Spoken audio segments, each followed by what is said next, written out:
Américo, Yuri Pita falando contigo daqui de São Paulo. Sempre muito bom ter o seu conhecimento, a sua análise e profundidade sobre assuntos internacionais aqui no 360. Queria pegar desse ponto que você deixou, do quanto este líder Sinwar era o mais radical do Hamas e o quanto todas as negociações de libertação dos reféns e de um eventual cessar-fogo estavam congeladas nas últimas semanas. Se não me engano, o próprio primeiro-ministro do Catar fez uma menção, uma declaração pública nesse sentido.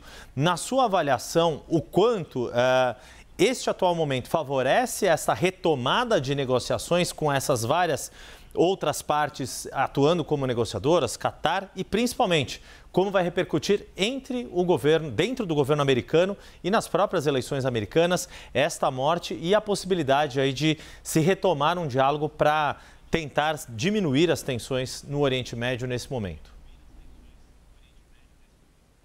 Yuri, começando pela questão de uma negociação de cessar-fogo, é possível que elas avancem sim, por dois motivos. Em primeiro lugar, o Sinwar era uma das pessoas que mais bloqueava qualquer tipo de negociação. Não que o Netanyahu tenha ajudado muito, ele também bloqueava porque ele queria uma vitória militar, porque era a única forma, inclusive, dele melhorar sua popularidade.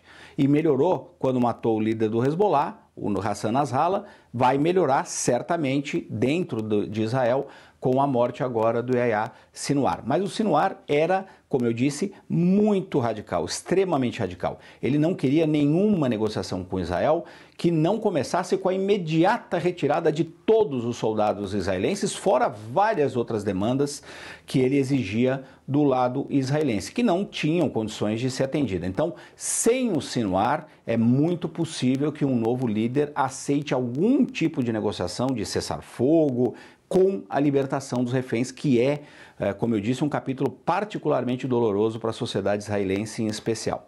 O outro ponto disso é que o Hamas vai ter que se dar conta mais cedo ou mais tarde que não tem muitos caminhos a seguir agora. Porque, como eu disse, a maior parte dos seus batalhões militares, eles eram muito bem organizados, inclusive, tinham 18 batalhões militares. Há cerca de 2, 3 meses, Israel já tinha eliminado 14 desses 18 batalhões. Então, neste momento, devemos ter menos ainda. Eles também, os israelenses, conseguiram dizimar com os líderes militares do Hamas e agora com o seu principal líder. Então, o Hamas, em situação muito difícil, vai ter que discutir que caminho tomar e que líder escolher.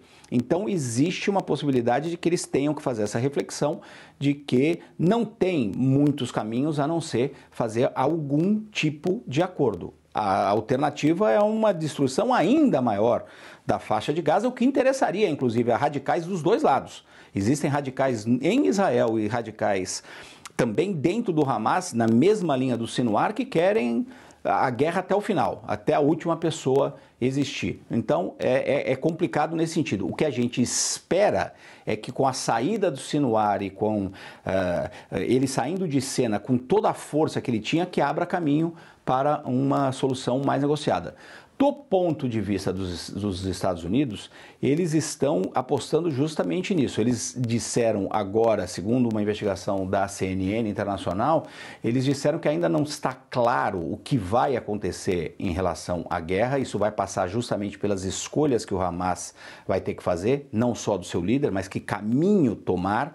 Mas os americanos vão colocar alguma pressão sobre Israel para tentar abrir caminho para uma negociação. É preciso ver, Yuri, se os americanos vão conseguir convencer o Netanyahu, porque neste momento ele se sente empoderado, ele sente que teve várias vitórias militares, desde o início desse conflito ele apostou numa solução militar, boicotou várias possibilidades de soluções políticas para fazer essa aposta militar e está colhendo os frutos, porque conseguiu vitórias importantes contra o Hezbollah e ainda mais importantes contra o Hamas. A grande questão neste momento é como ficam as prometidas retaliações de Israel contra o Irã. O Irã que está por trás de tudo isso.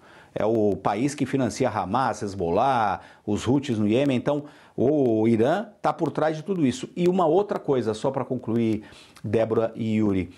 Até agora, o governo iraniano e outros governos do Oriente Médio não se manifestaram sobre a morte do Sinwar. Ao contrário de praticamente todos os governos ocidentais, que estão dizendo que nenhum deles lamenta a morte desse militante radical palestino, que muitos deles classificam de terroristas.